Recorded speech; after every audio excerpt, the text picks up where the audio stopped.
Hey, what's going on, everybody? It's episode 71 of the Audible Farm podcast. This week is brought to you by Couchtown Coffee. Couchtown Coffee is roasted right here in Iowa. They'll roast coffee beans to your specifications and ship them to your house. That's right. Just go to www.couchtowncoffee.com, click on the Our Coffee section, find a coffee you like, and when you make an order, let them know that Audible Farm sent you, and you can save 20%. Enter the code word October. The code word this week is October. It'll save you 20%, so check it out. Couchtowncoffee.com. Code word October saves you 20%. And why is the code word October this week? I'm sitting down with Dustin Leibert from Saint October, and we discuss a handful of things, actually. I met him online through a couple of Facebook groups here and there, and found out that I actually bought some used gear online that he used to own. So, we go through a little bit of gear talk in this episode, and it's a pretty good one. I do want to mention to everybody before I fire this episode off that there is going to be a show in Humboldt, Iowa, and it is going to be called the Rockin' Picnic Winter Party 2020. All right, so this show is going to be at Rustics. It is free and is on February 22nd, 2020. Easy to remember, 2/22/2020. So yeah, February 22nd, 2020, Rustics in Humboldt. It is free. Show starts at 8. J. Clyde Band is going to be there. It's going to be a great show. So check that one out, everybody. Here we go with the episode. It's episode 71 with Dustin Leibert of Saint October. It's the Audible Farm Podcast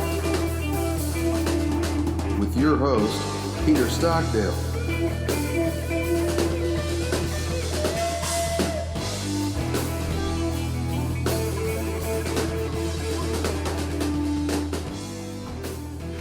All right, sitting down with Dustin. Oh, man, I did it again. I usually ask everyone's last name. Leibert? That's not right. That is correct. That is correct? Usually everybody says Leibert, and it's a bit of a pain in the dick. I was wondering if it was going to be like super weird, like Leibert or something, and it's just like, no, you're doing it all wrong. No, well, we got it, Leibert. That's right. Now, if you ask my great-grandma, it is Leibert, but... Oh, really? So it is? Yeah, so, French. There we go. All right, so I wasn't too far off questioning my instincts, but hey, rock and roll. Dustin, you play guitar for Saint October. That is correct. And am I pronouncing band names correct? Because that's always tough when I've never seen you guys live, but I've heard you guys on some streaming platforms, etc. But when you see your names on show flyers, have you ever seen like a band's name on a show flyer and you're like, I hope I'm pronouncing this band name right? Because if not, I feel like, totally wonky. But it's Saint October, right? Yeah, it's exactly how it sounds. Yeah, I know what you mean by having some band names that sound a little... Whoop! There we go. Yeah. Mic in the face. There it is. There it is, the first blooper. Blooper on the podcast. For anybody listening, I guess that's all I have is audio anyways, but Dustin's microphone tipped over. But yeah, anyways. So yeah, you play guitar in Saint October. I also do backup vocals as well. Oh, nice. Cool. That's cool, man. Yeah, like everything you've heard on the EP, anything off of Possessions, which is on YouTube, Spotify, Pandora, whatever Apple has now for their platform. I'm not sure if it's iTunes anymore, if it's just Apple Music. All the other streaming sites. All right. It's, Yeah. I mean, it's pretty much available anywhere to be listened to. You play music in the Quad Cities area more than anywhere, I guess. Is that where you're originally from? I'm actually from Clinton, but I reside in the Quad Cities right now, and to be honest, we've only played maybe 2 shows in the QC. The rest has been Iowa City, Cedar Rapids, Anamosa. Yeah, man. That's the Iowa City area and Cedar Rapids area has been blowing up as of late.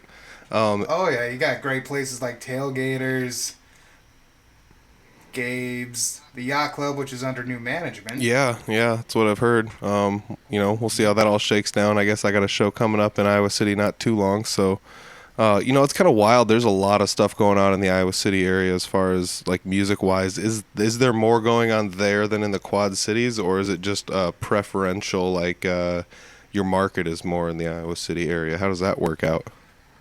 I don't know. I feel like we're more welcomed outside of our hometown. We have had some great in-town support. We've been played multiple times on Minor Disturbance Radio, which is on our 97X. Okay. Here in the QC. Yep. Which was the only rock station before iRock 93.5 came along. Okay. And they're actually looking to do some harder stuff aside from your typical, in paraphrase for Sean Oakes, butt metal or shut rock. Yeah. I mean, that's just one of those things, like music wise, I never understood it, but it was so popular. It's just pretty much a lot of chugging on single note type rock and roll. I mean, the only reason I never really enjoyed it so much was that was what I always came up with in my basement, I guess, as far as and I just never viewed it as good enough to take out of the basement. But I also don't have the I don't have the experience these other guys do of being able to play that kind of crazy stuff. I've never been much of a soloist, but I guess as far as me being your friend on Facebook and seeing some of the stuff you post, you can solo like pretty damn good, man. I don't know. Well, let's put it this way: like you took the time to get your chops up to do what you can do, which is very admirable, because I can't do a lot of that kind of stuff that you can do as far as play fast and shred and that kind of stuff. How did you get to that point of was that just something that came natural to you or what? Oh God, I had to work for it. At heart, I feel more like a rhythm player because that opens me up quite a bit to sing, but there's a lot of stuff in the St. October stuff that I have to be doing leads and doing my vocal parts at the same time. Actually, one of my main contributors to where I am now is our other guitarist, David Moselle. If it weren't for him, I wouldn't be the player that I am today. He and I just sort of gelled really well, and he took me under his wing, showed me a lot of his stuff, a lot of his secrets, just stuff that really helped me out, and it's awesome. Got my chops up from there. That's cool. A lot of our guitar stuff, it doesn't quite work unless there's the other guitar in there. Mm-hmm. Like a lot of our stuff, like on the EP and on this upcoming album, which is titled Whatever Darkness. Okay. A lot of the riffs would not make sense unless you had that other guitar. Okay. So is that something that you did on purpose, or is that something that just kind of worked that way? It just works that way. We rarely play the same thing, and when we do, it just gets incredibly heavy. Yeah. But and I remember being a kid and watching these kids play Guitar Hero, bragging about how they can play stuff like Thunder Horse or Through the Fire and the Flames, and I'm like, you know what? I want to do stuff so when someone's learning a St. October song, they're gonna have a bitch of a time trying to choose which guitar track they want to play. Yeah, that makes total sense. Plus, you're like, I just wanted to be that asshole. Well, plus you're like right on when you say like. If you're not playing the same thing at the same time, when you guys both converge to play the same thing at the same time, it sounds like insanely heavy, because it's not what has been happening the whole time. That was something that took me a while to learn, as far as like music wise, where if one or the other person is always playing like a lead or something like that, when you finally converge together for something, it's just like that's when all the power of the song just starts hitting everybody at the same time. Exactly. And what's so cool about the way that Dave and I work is, usually when he's holding down the heavy stuff, I'm usually hitting the octaves or the harmony of whatever he's doing heavy. Like, say he's tremolo picking on the 1st fret, I'm up there on the 5th fret giving it a nice, gross sound. Yep. But even during the leads, like, I'll step back and do rhythm and he'll do the solos, and we'll line up some certain notes in the rhythm in the lead, so there's always harmonies going on. All right. But you can tell one track is distinctly rhythm while he's doing lead. Okay. Or vice versa. Oh, that's crazy. That's crazy cool. So are you the only other backup vocalist then in the band? Our drummer Dave does some singing here and there behind the kit, and our main vocalist, who's actually taken over a lot of the harsh vocals, the screaming stuff, Monica.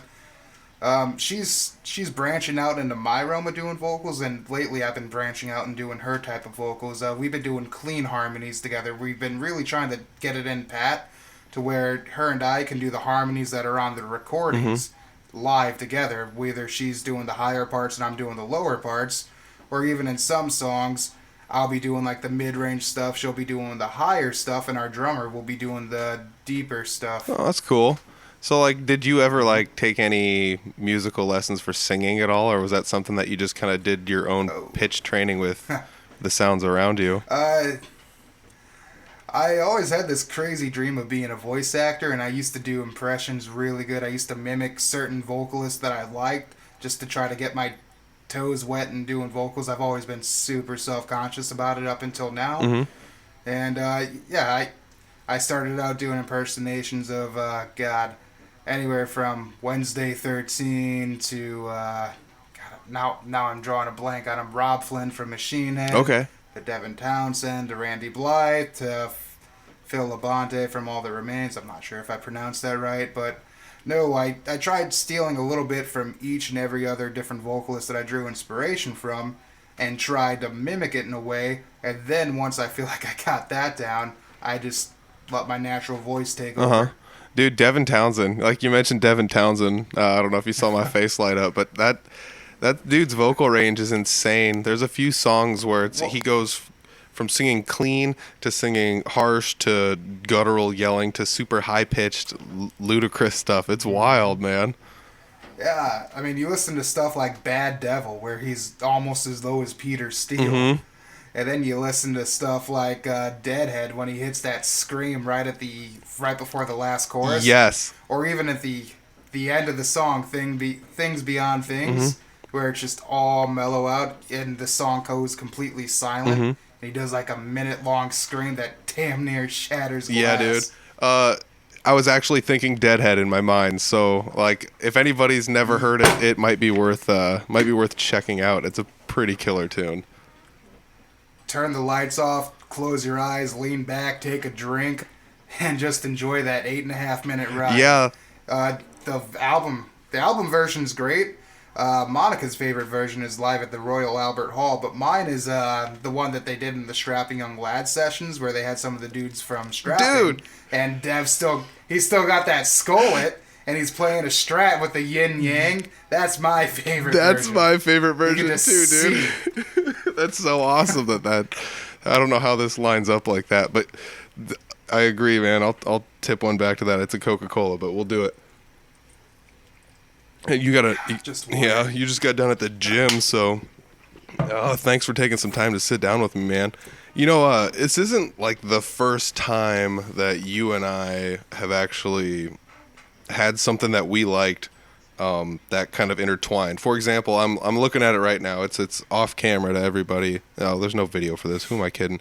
Over to the side here, there's a guitar amp that I actually bought. I bought it on Craigslist. I found it online. I bought it from a guy. I took it home. I used it in a band I was in for a while. I started putting some pictures of me playing guitar up online. And somehow or another, through the Iowa music scene, you saw my profile picture and were like, dude, that used to be my guitar amp. See, I noticed the scuffs because the scuffs on the cab are completely familiar because they were white, and that JSX cab is a bitch to find. Yes. And then I looked up at that dome light and saw that it was purple, and I had changed that into a black light purple. Yep. And above, like right by the handle, you might see just a little bit of glue from a stencil that used to say Leibert on the top. Oh yeah, I never even noticed, man. I'm pretty sure I cleared that off good. When I sell something, I want to make sure it's like you're not getting a NAS product. Like, yeah. If I were to sell a guitar, I'll clean up the fretboard, polish it up real nice before I send it off. I tried to do the same thing with the amp. It might have been a little dusty, but who knows how long the dude has had it before you got it. Yeah, I don't know, man, because it was one of those deals where you had sold it to somebody and I bought it from the person you sold it to, so it didn't travel too many hands. But it's kind of crazy because it's still like my main amp that I use. It's my favorite guitar amp. I mean, even you will admit that it's still, you know, to this day a pretty stellar guitar tone, even though your tastes have changed. It's a hidden gem. I mean, if I had a choice between a JSX and a 6505 or a 5150, those other amps can eat a bag of dicks. Pardon my French, but the 5150, it's got a great tone, but I feel like it's a one-trick pony. Just same with the 6505. But here's the thing: the crunch channel alone on the JSX is enough for the 6505. You put an overdrive on the crunch channel, you got a 5150. The ultra channel just mops the floor with both those amps. And here's one thing on the JSX that none of those other amps have: a beautiful shimmer. Yeah, dude, the clean channel on those is insane. And I know like Gear Talk usually has people like kind of turned off, but oh yeah, I was gonna say Gear Talk usually turns people off, but I'll tell you what, that's definitely I agree 100% with what you said. I mean, they're obviously two different things. It's like, do you like chocolate ice cream from one company, or do you like chocolate ice cream with chocolate chips from a different company? Even though it's the same company, but still, like, it's the same thing, but not. I mean, they're both high gain amps, and I mean, a lot of people would probably that listen to this. Probably have no clue what we're talking about, but you know, at the same rate, it's one of those weird. They're missing out. It's one of those weird things where, dude, I'm gonna get some hate for shitting on the 6505 or the 5150, but oh man, well, I mean, you and I actually, you introduced me to a Facebook group that is the PV Cult. That's spelled cult with a V, and there's people on there that, I mean, would agree with us, and there's people on there that would heavily disagree with us. It just kind of comes down to personal taste, I guess, because even on there, you'll find people that are like, this is the greatest amp ever, and it's like a solid state. I'm like, well, yeah, maybe, you know, but it's still, I mean, it's still good amp, but right. not my flavor, I guess, you know. So I guess it all comes down to personal taste, because I mean, I've even got like one of the PV Classic 30s, and those are like, I mean, the tone that comes out of those is insane, but it's not like metal tone, you know? So you kind of, it all comes down to what you want. But yeah, it's kind of crazy that like you and I sort of met-ish that way, you know? Like we met on Facebook that way. We became Facebook friends. I knew you had a band. You were trying to book shows somewhere in the area where like we could come see you, or like I could at least come see you play and, you know, just say hi live or whatever like that. I was going to come to one of your shows when you were playing in Des Moines, but I was actually booked at a show across town, so I couldn't make... Yeah, you were running sound. Yeah, I couldn't play, or I couldn't come over and see you, but one of my buddies came and saw you, Sean Jovi, however you may know him. I've interviewed him before. He was on the podcast.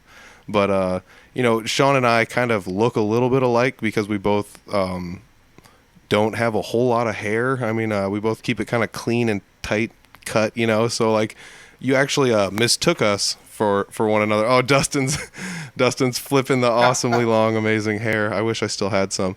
No, you actually like mistook us for one another, but it introduced you to Sean, which is kind of a cool thing because is Sean doing stuff with St. October or no? Because there was maybe talks of him going over there and playing with you a couple times.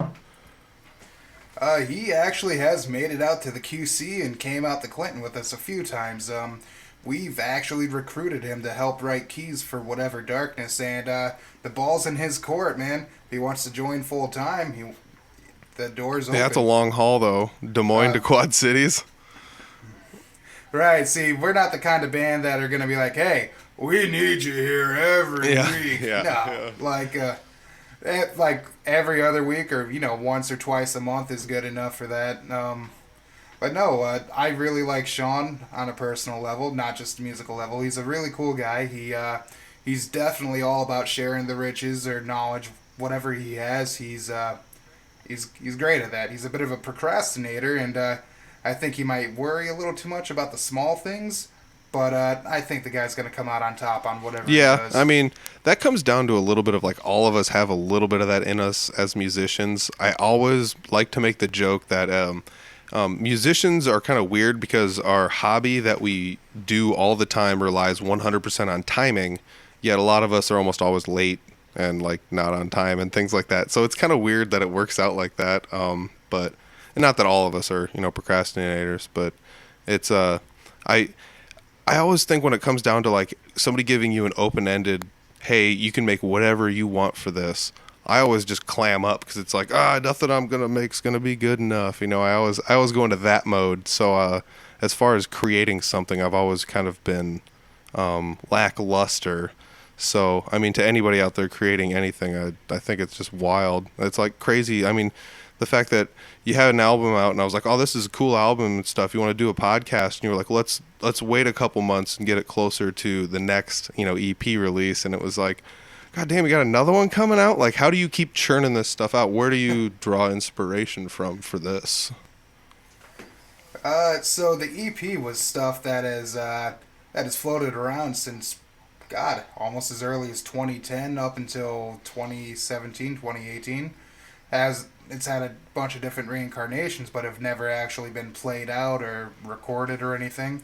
It's just the culmination of back when Dave took me under his wing. We had a bunch of tunes that kicked ass, and then they were just lost in the sands of time, Then you bring the tunes back, revamp them, add some things here and there, rearrange, make them modern, good, and yeah. That's how the EP came about, and between Dave and I, you can put us in a room.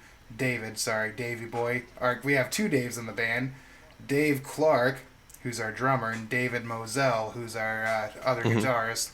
We don't really put labels on who's lead or rhythm because we just honestly swap back and forth. But anyway, Davey boy, Moselle, and I, we can put us in a room for half an hour and we can churn out an album.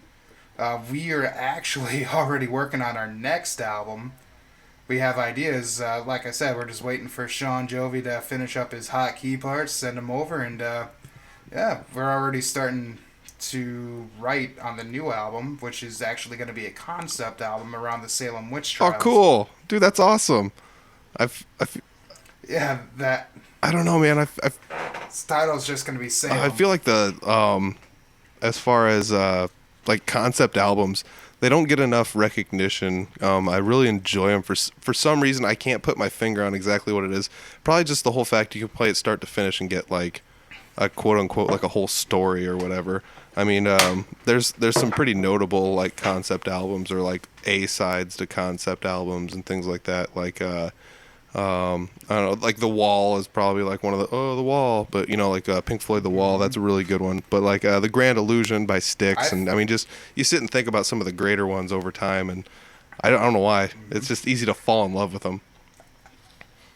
Right, I think Deconstruction or Ziltoid the Omniscient.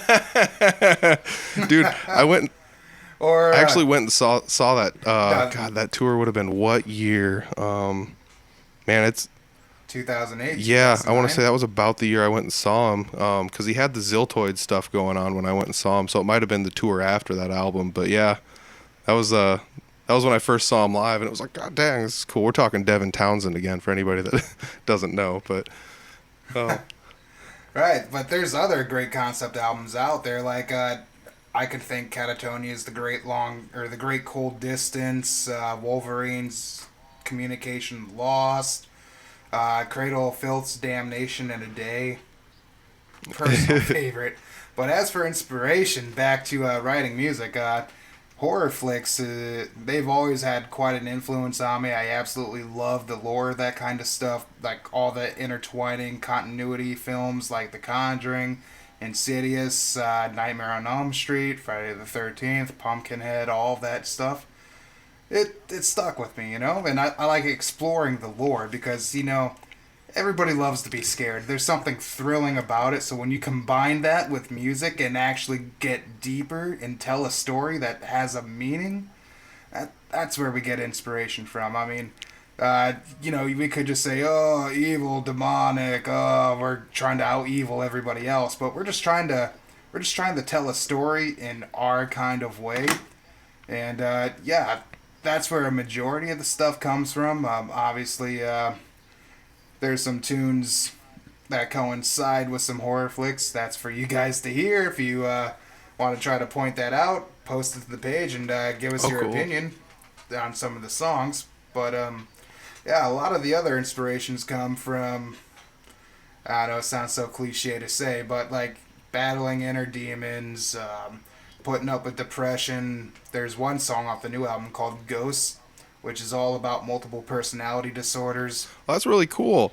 All sorts of shit. So, like, you're talking horror movies. I don't want to backtrack too much, but you're talking horror movies and how everyone likes to be scared. Like, I honestly, that's like the reason I don't watch horror movies is I get so into them. I'm just like terrified, peeing my pants, scared, like at literally everything.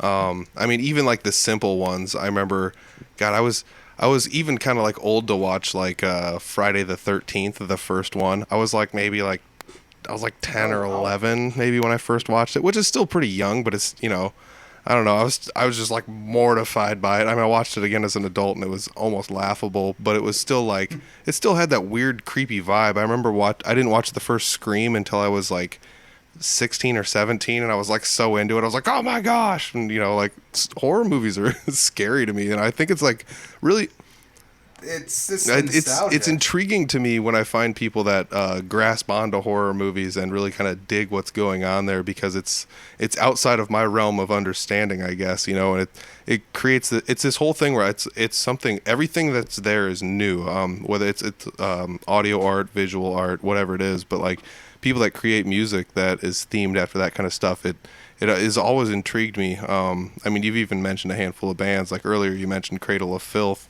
And that was one when I was growing up. I was like, geez, these guys are crazy, you know? And then you listen to it as an adult and it's like way less crazy as you like dip your toes further into metal. But it's still like, you can understand like that kind of gore feeling is where a lot of that kind of comes from. It's kind of crazy. That like, I guess I don't know. And maybe that comes from me not being a music creator, not understanding where people draw their inspiration. I mean, like I'm a musician, I play music, but most of the music I write is already like pseudo pre-written for me with, you know, like here's your area, stay in this area and don't go too crazy. And it's like, all right, yeah, I can do that.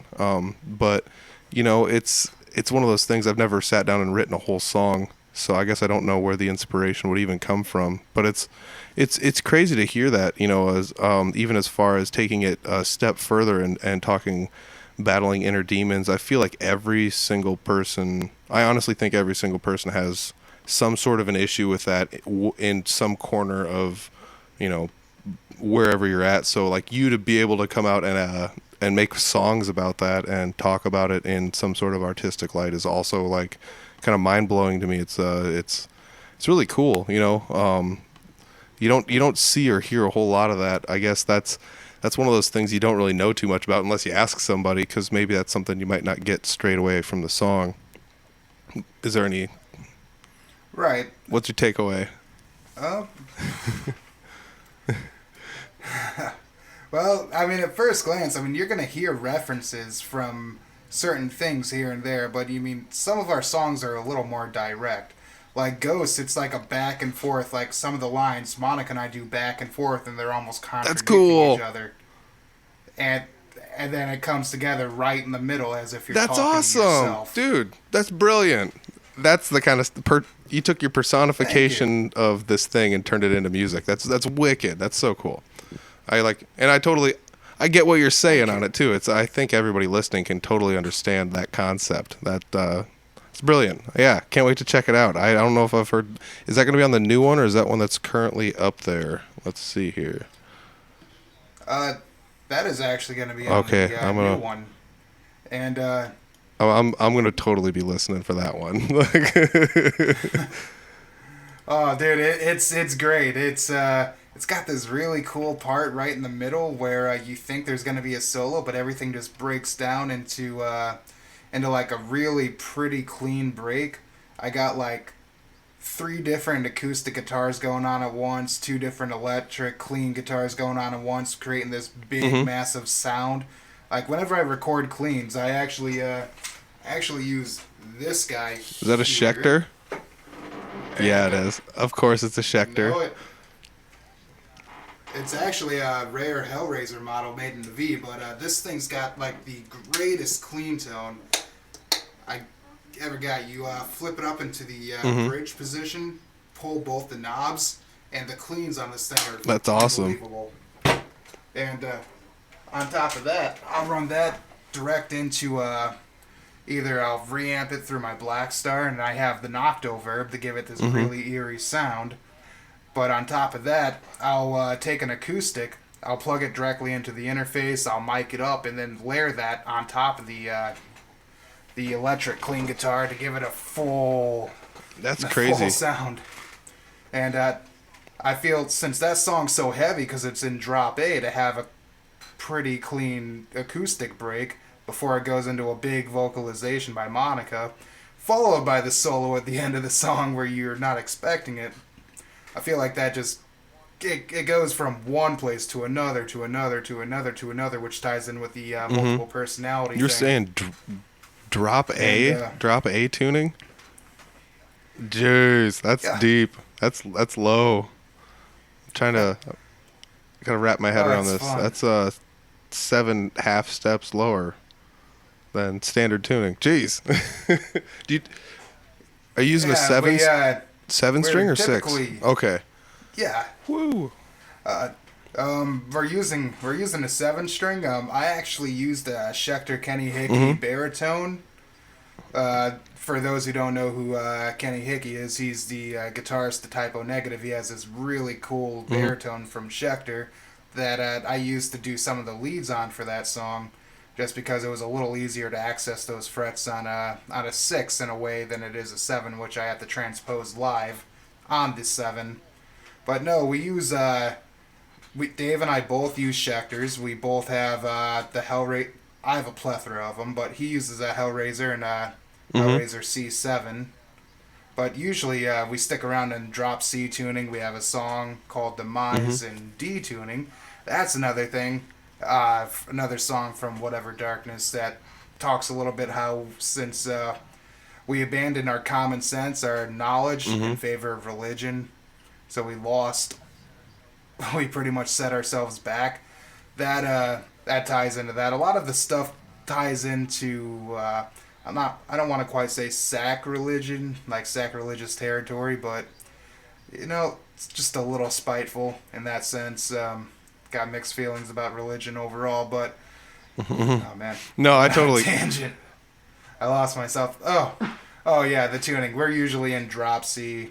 We have like 3 tunes in drop A, and just 1 in D standard. So don't stray too far from the norm. Most of my stuff I've ever done anything in has been standard tuning, which for people that don't understand the tuning, like imagine you have like just a piano has like this, you can go this low and this high on it, and now imagine Dustin's talking about a piano that his low is now way lower than my low.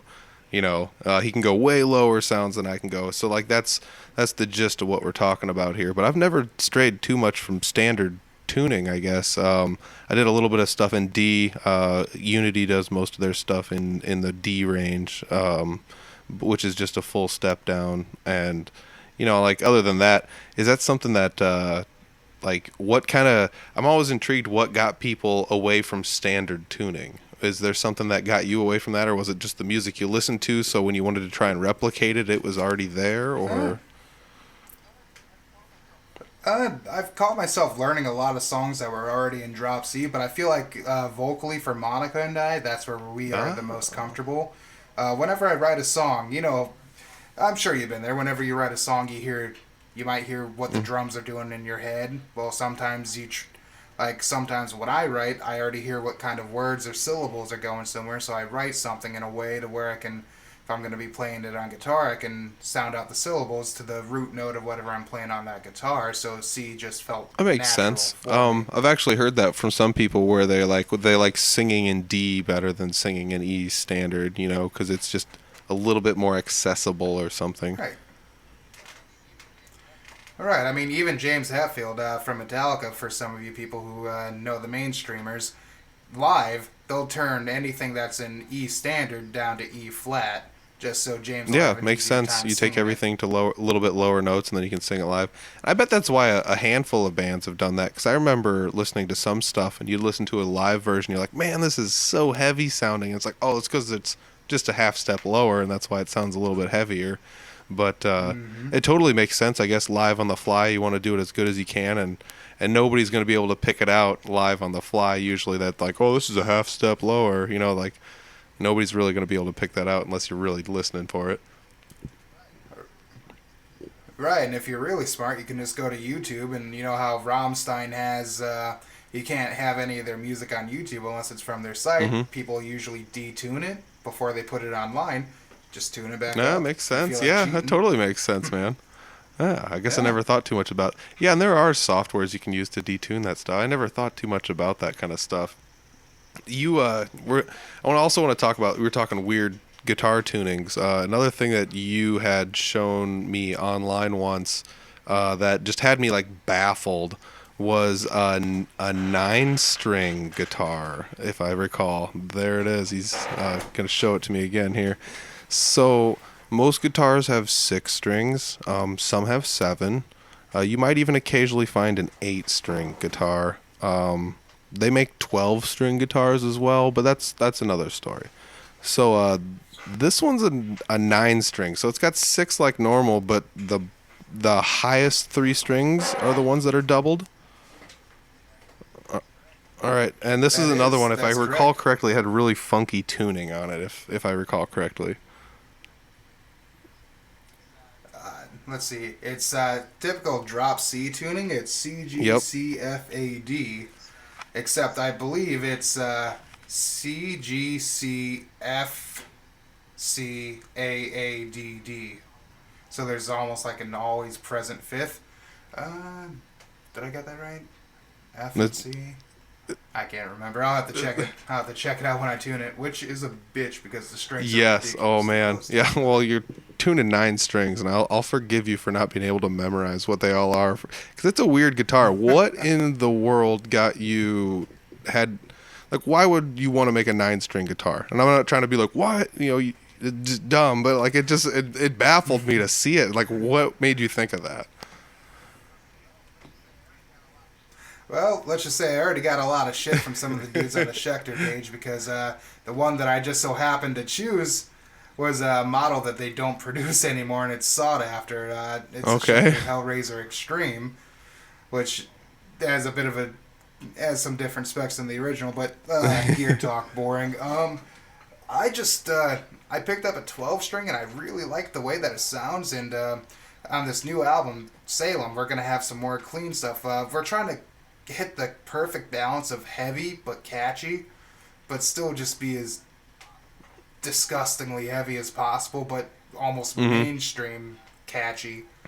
But I figured, some of the cleans that we do live and some of the songs that we have clean guitar in, instead of getting a chorus pedal or switching to a different instrument, I just feel like it'd give it a fuller sound. And I love the way the chords sound on it. It gives it just the. It's hard to explain. It's just perfect. It's kind of like I'm assuming it's like a 12-string where it just adds like, it almost sounds like it doesn't do anything, but at the same rate, it's like, oh, this is way more full just because there's more voicings of the different things. Mm-hmm. Absolutely, and like even doing leads on it, since you'd think it'd be a bitch to do that, it's actually not too bad. Like. Yeah, there's a technique that someone had sent a video to me where the dude will take a string and he'll like tune it like real low, put it in another saddle, and it'll share the same saddle with another string, and it'll tune it back up just below it, and it'll give it this really awesome wailing sound whenever you bend it or do God, I can't even think. Fuck it.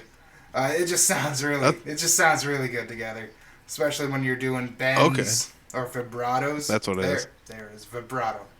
Yeah, it gives it a completely different characteristic. I like the way the 12 strings sound. I couldn't do it on the heavy stuff. I wanted to still be able to lock down a rhythm and do the weird chords that Dave and I do on the heavy side without it being compromised. So I just had the top 3 done, which was a bit of a pain in the ass. I actually had to get locking banjo tuners and had to drill through the headstock. Yeah, to because get it done. the tuners on this is like 3 on the top, 3 on the bottom, like 3 in the back, right? Yep, like it's 3 in a row. Well, 3 to a side, sort of like your conventional Les Paul. But I had the drill. The guy who I commissioned to do it for me, Matt Sellers, phenomenal dude, great luthier. I, the way it is. I told him it cannot. The Schecter logo cannot be covered up. It's got to be seen because I even sent photos of it to the president, Michael Saravallo. I'm not sure if I'm pronouncing that right, and he thought that was just a crazy idea as well. But no, I'm really particular about having the logo being shown, so it's just drilled right through the middle of the headstock. We actually had to take the tuners and sort of have them turned in, sort of offset, so they're not quite touching the guitar, but leaving extra room for the banjo tuners to go straight through it, God, through the headstock. that's so crazy. I mean, I'm still just like kind of mind blown by it. I'd like to get my hands on it and play it sometime just to see what it's like, because I'd probably get about 6 notes out and be like, what is this? It's a crazy thing, and it was something that you showed me that when I first started like getting into kind of modifying my own guitars and doing my own stuff to guitars and kind of tinkering with that, and it definitely struck me as one of those weird things. I'm assuming you spend a decent amount of time online kind of just poking through other people's goofy gear stuff, because you were one of the first people that started showing me like Facebook groups that I could jump in and see people that were like-minded. Oh, you like this kind of gear, maybe you like this, or you like that kind of music, maybe you'll like this or whatever. But I'm just assuming, like, is it one of those things where you just see something online and you want to try it for yourself to see how it works out, or what is it? Is it just like a curious mind, or?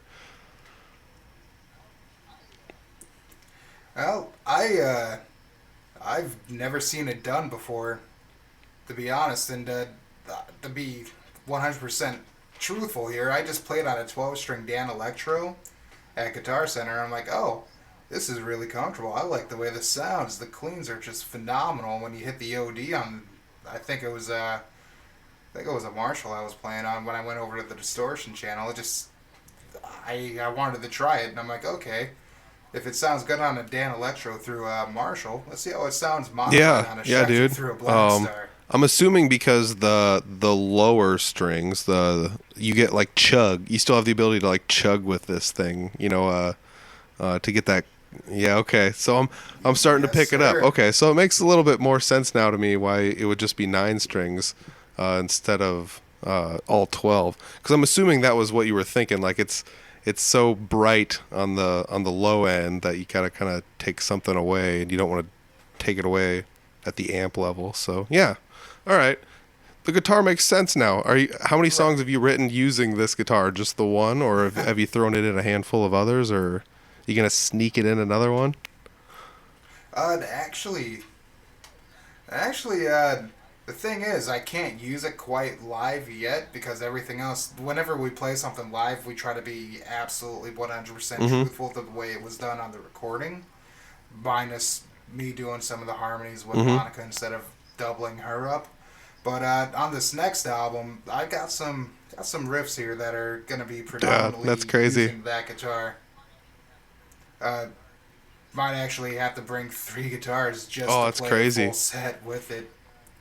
Just because, like, well, actually, I'd bring 3 now. I like playing my I like playing my V, which is a Floyd, and the D tuner won't fit in it, so I can't tune it up to D standard. So I'll bring a Hellraiser or a Hellraiser Extreme, and then I'll have to bring a 7 for the A stuff. So at the end of the day, come this next album, Salem, after the Whatever Darkness, after we run with that, I'm probably going to have to end up taking 4 different guitars.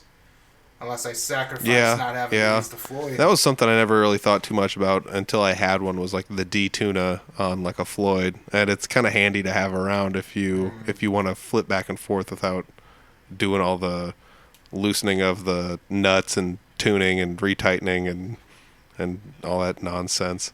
So it's kind of a cool invention. I guess if there's any gearheads out there listening and you've never heard of the D tune on a Floyd, check it out.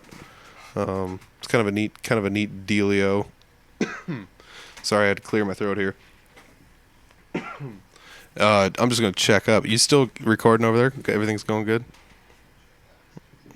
Oh yeah. So for anybody that hasn't figured it out, I'm probably gonna say it in the preface, but we're doing a Skype cast, and this is one of the cool things about being able to do this is the fact that you and I have never met face to face, unfortunately, but we've enjoyed each other's time over the internet and have been very well aware of each other's endeavors, and like speaking of Sean earlier in the podcast, our friends group has kind of slowly. We've got a little bit of overlap. We've got some of the same bands that we've seen and or played with, and that's kind of a neat thing. Is the fact that the music scene in Iowa is it's pretty big now. It's only getting bigger. I feel like as music is more accessible and easier to make and put online and share with everybody. But it's also kind of cool that we're all still kind of Let's see, if I had to drive to where you're at, it's like 4-ish hours away. I'm trying to calculate it in my mind. It's like 4+ hours. So, like you and I still have the ability to like interact with one another, whether it be through like Facebook or other Facebook pages or wherever it's at. That's kind of crazy. Have you ever like met people from across the state and kind of like forged kind of these pseudo relationships like this with other people? I mean, obviously Sean would be one that would come to mind, but are there any other people, like any other bands you played with where you're like, oh dude, there's this band I never would have thought about in like Madison or whatever, that we played with once and they're awesome, or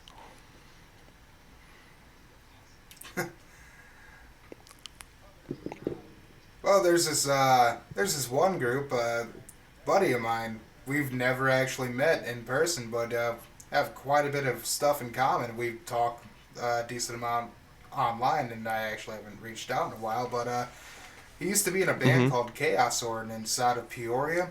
His name's Jordan Sands. I say we sort of have a similar relationship like you and I do, but as for that, I mean, yeah, I do talk back and forth with some other dudes from other states and other bands that just out of pure, oh, you like Black Star too? Hell yeah. Or you're a Schecter nut? That's friggin' awesome. Check out mine. I'll check out yours. That kind of stuff. So it's really cool how tight-knit you can be, even if you're just brand loyal over something, and these people are just loyal as can be. That actually is something pretty crazy as far as like brand loyalty can actually win you friendships in the music scene. I mean, geez, gotta clear my throat again. But like, you understand just as well as most other people that know me pretty well that I like PV stuff. Like PV is one of my favorite companies. They've always made some of the best inexpensive stuff. That's like the best way you can say it. Like, I'd say the best accessible stuff, the best prorated yes, yeah. stuff. I mean, there's obviously they have economy models of things, but like, it's actually one of those things. One of the first people I interviewed on the podcast was Ben Christopher. I think it was like episode number 3, and he was another guy that like I saw live, and he's using a JSX, and he's in Iowa, and he's one of the only other people I know that's using one, and it's just kind of like, dude, I like your tone. Tone's good. You kind of give him those little jabs and stuff. Right. It's sort of weird because that's how Sean got so turned on to St. October is he saw the gear that we were using. I have a Black Star HT100 stage with a matching cab, a Line 6 M13 pedal board. Our other guitarist, Moselle, he's using a Powerball matching head and cab. And our bass player, Jeff, just had a ridiculously monstrous bass rig. I can't remember what he had at the time. I don't think it was a Kemper, even though I know Sean's a nut for Kempers. Yep. I'm part of the Kemper cult. You're talking about online communities winning over big time friends from loyalty. Yeah, dude. Talk to that guy man, those about guys his are Kemper tight. community. That's like kind of one of those crazy things is as far as like the music community, people kind of getting tight with one another is I've found it easier than I thought I would to delve into different genres and find people that I enjoy out of every genre. I mean, being in a punk band that kind of plays metal and kind of plays rock, we fit on all these weird cards where I get to see a lot of bands that I've talked about it before on the podcast. Like, we might not quite 100% fit in with these people, but at the same rate, like, this is still a good show. There's great people here. You find some people that you really enjoy in some of the bands, and you kind of just take to them, and everybody kind of slowly becomes Facebook friends with one another, and it's kind of a neat thing. I guess, how long have you been playing music, like, in, quote-unquote, in the music scene? Oh, shit. I guess I started pretty early. I started actually playing a musical instrument at the age of 13, and I was playing a show at the age of 14, 15. So I've been playing in and out of bars and venues since I was 15 up until about 19, where I took a bit of a break, and it took from 19 up until like 23 to find something and start something up again that was worth it.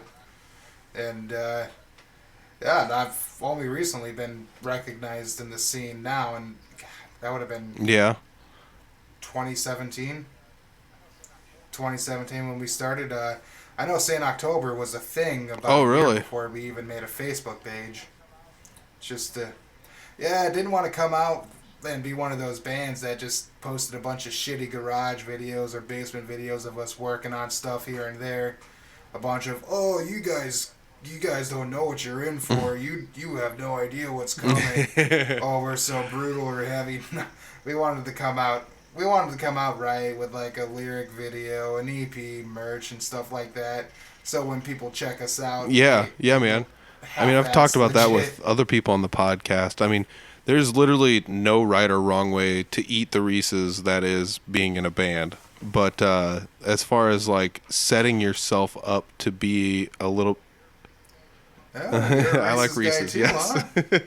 but you can actually sit down and set it up in a fashion that makes yourself look like presentable. It's nothing different than dressing up to go somewhere. It's like the same concept. And like some of the bands I talked to, I've talked to a couple of people where they said, you know, we had a band, we set it up, and we had our first couple shows and this other stuff, and we realized we had something that kind of sounded good. So what we did was we just made a website. And we made a website, and it had this thing, and it made us look professional, and we got booked a couple more times because of it. And now everybody kind of likes us, and they think we're this big official band that's been around for a while. But it's just based on the fact that they set everything up in a fashion that made it look that way. Is this like your first stab at trying to do it this way? I mean, I guess maybe beforehand there might not have been as much social media presence, but no. I mean, the last legit band I was in was a band called Indocile. I sort of pulled a shitty thing. I left them right in the semifinals in the Battle of the Bands in Clinton, but you know, it was the dive bar Battle of the Bands. But other than that, we tried taking an approach like that, but given some of the people in the group, it was just, I guess, sometimes hard to be taken serious. So it was really hard to escape that stigma too, going into something new, and just knowing that you might have that following you. You know, it's like everybody has a band that they're sort of embarrassed to be in. I mean, I'm not saying I was embarrassed to be in that group, but some of the people in that group have made some not good decisions that I just dude. I mean, that was something that comes up in a lot of podcasts. Is it's tough to find the right group of people to play music with, because I mean, for people that don't play music, they don't understand it because they think like, oh, you guys just show up in a town and stand together on a stage for 45 minutes and then leave and don't talk to each other, or like you can do. It's like, no, that's not possible. It's like you have to stand next to each other and practice and write things and get together creatively, which is, you know, probably just impossible if you don't get along with somebody. Yeah, trying to find the right group of people to mesh in, to feel like family, and that you can work with, that you feel like you have creative chemistry with. It's a pain in the ass. Not to mention, you got to worry about, okay, who's going to get butthurt over this? Who's going to show up at what time? When someone says they're going to be here, when are they actually going to be here? Being in a band is... it's not just 5 or 6 guys or 4 or 3, whatever minimalist or exponential group you were in. it's not just about standing together on stage playing an instrument. You got to be able to get along with these dudes, like you said. You got to be able to coexist, right? And eventually, if you have the goal and the dream to, you got to be able to share a stinky ass bus with them or a tent or something. Yeah, man. Yeah, carpool with them at bare minimum, across the state. That's one of those things I never really thought too much about, like, not getting along with a band, because I've been lucky to be able to get along with everybody I've ever shared the stage with. So, like, I've been super lucky in that aspect.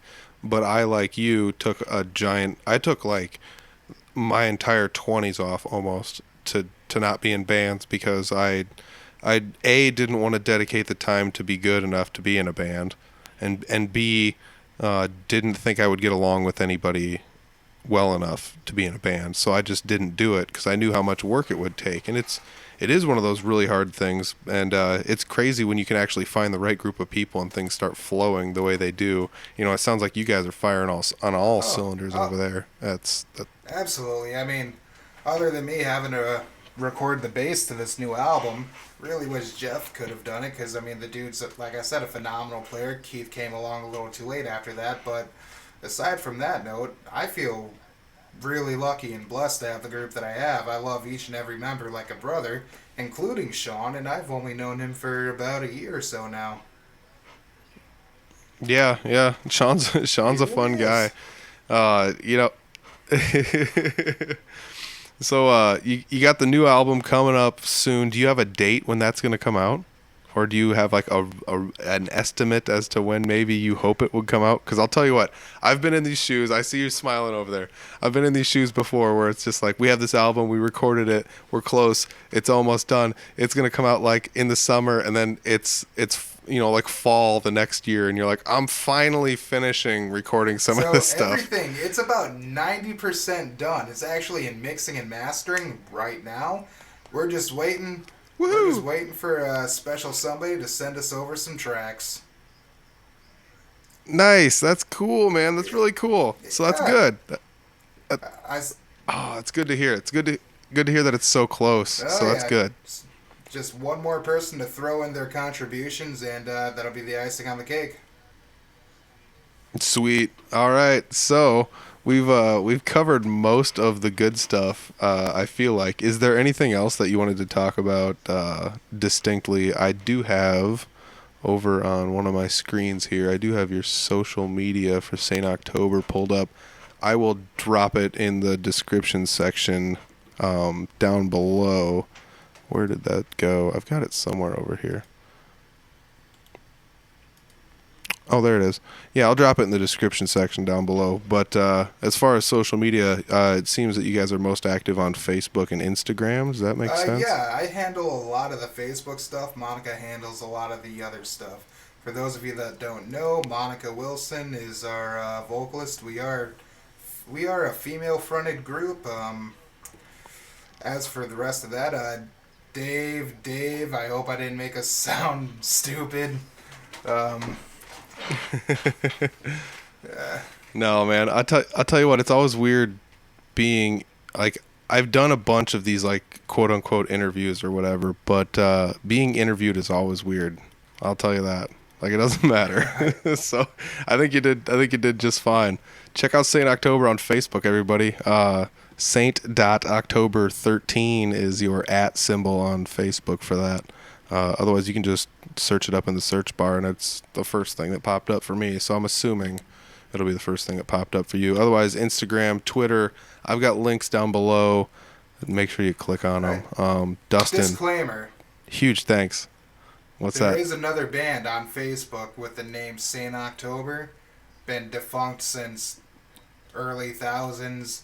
So if you go over there, it's going to be the band that has the black profile picture with the skull on it, and I believe the first cover photo is a redheaded woman. That is. Yes. Yep. Yeah. That is correct. Yeah, I just wanted to throw that out there. When we first started playing and started advertising, people started going to this other page, and maybe gave some people hope. And yeah, I mean, That was like the one reason when I joined Three Finger Betty. I'm like, I doubt anyone's got this name. Right.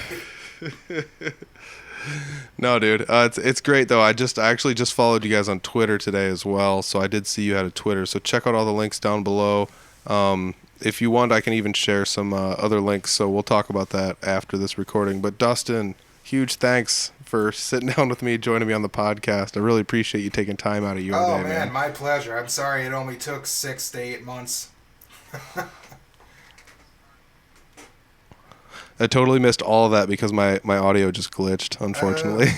Well, it's been my pleasure, man. Unfortunately, it took about 6 to 8 months to get back to you on this, and I'm so sorry.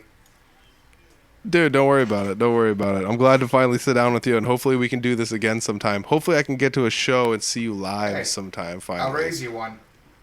Wednesday in October in Unity, gonna play a show together.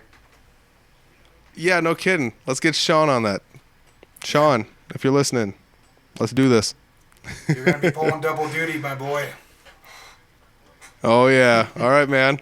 We'll check you later. I'm gonna stop the recording, but I'm gonna talk to you after this. Ooh, yeah, there's another one in the bank. It's a fun one. Oh, man, had a good time talking with Dustin. You got to check out his band. I got links down below. St. October, it's good stuff. New album coming up soon. Check it out. I also want to say, once again, thanks to Dustin for taking time out of his day. You know, it's one of those things, it's sometimes it's tough for two people's schedules to meet up to do one of these things, and we tried, and guess what? We got it done. So appreciate it, Dustin. Really want to say thanks a lot for doing this. It's fun to actually finally, talk to you face to face, I guess. I mean, we talked through Skype, and I do also want to say thanks for recording your portion of the audio for this one, Dustin. I really appreciate it. This is one of the rare times my Skype audio did not come through good at all, so I used Dustin's backup audio, and it's a good thing he did it. So thanks, Dustin. Appreciate it. I also want to say, check out that Rockin' Picnic Party in Humboldt, February 22nd, 2020. It's coming up in just a few weeks, guys. It's about a month away, so check it out. Music starts at 8, February 22nd, 2020. Show is at Rustics in Humboldt. It's the Rockin' Picnic Winter Party featuring the J. Clyde Band. So check it out. It's going to be a good one, guys. Oh, man. I want to say thanks to everybody that's listened throughout the last few weeks. I want to say thanks to everybody that's been joining me on the podcast. This has been a real fun time. I'm going to start maybe doing a little bit of show promoting. I'm not 100% sure. Either way, it's one of those things. I do a fair share of playing in shows, and every now and then I will book a show. Like I have recently booked a show for Three Finger Betty, and it's coming up in March. So I think I'll probably talk about that when the show gets a little bit closer. But I will be playing a show in March in Humboldt, Iowa. That is my hometown. So if you guys want to, anybody up in the northern Iowa area want to check that one out, I'll be playing a show. It'll be some rock and roll and some punk, and we're bringing our buddies of the Monks. They're from Des Moines. They play a little bit of rock and roll, a little bit of funk, a little bit of this and that. So check it out. It's going to be a fun show. Really excited for that one. So you guys want to check out where I'm playing anytime, the easiest place to check would be Three Finger Betty on Facebook. Facebook at Three Finger Betty. Check it out. That's the band. I want to say thanks to everybody for listening. I want to say thanks to Couchdown Coffee. Enter that code word October. Save yourself 20% this week. Oh, man. It's going to be a good one.